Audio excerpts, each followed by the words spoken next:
Magsasamba ba kayo ng kaso kay Vice President Sara Duterte given the findings?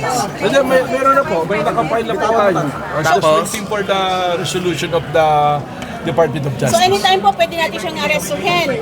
Pag lumabas po yung resolution niyan, ipapile po sa court. So it will depend on the... Attorney, hindi ba masyadong bad optics yung ng complaint against the Vice President? Sino muna yung tanong? Kasi kayo magkano? Ipafile ng ombudsman, sir. Sa ombudsman. Ano pong ipapile na complaint? Nandun po muna tayo sa criminal case muna na pinailami sa DOJ. So we are awaiting the resolution po. How soon? Well, depende po sa DOJ, but we are awaiting.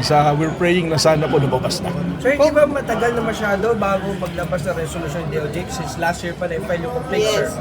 Well, may procedure po sila and I cannot speak for their procedure. Ano po? Attorney, hindi mo ba bad optics or bad optics yung baka makasuwar at makulong si Vice President Sara Duterte sa kanyang mga supporters? That is a political question that I rather not answer. Pasensya na po. Ano po?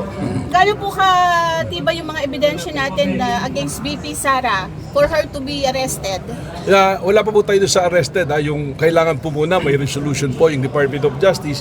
And narinig nyo naman po kanina, we base it on resolution, Memorandum Circular number 20 ng DOJ that there is a reasonable certainty of conviction pag ipinay sa court. Yun na po yung standard na sinunod po natin. Sir, legal opinion nyo, pwede bang makasuhan ng isang incumbent Vice President? Yes po, it was already settled in the case of Binay versus Carpio Morales.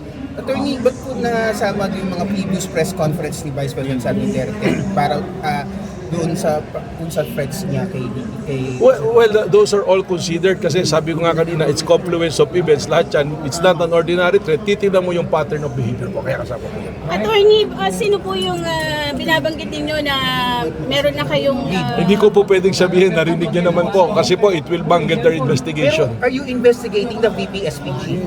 Hindi po particularly BTSPG, pero sinasabi ko po rito, we are already identified the individuals. Pero member po ng AFP.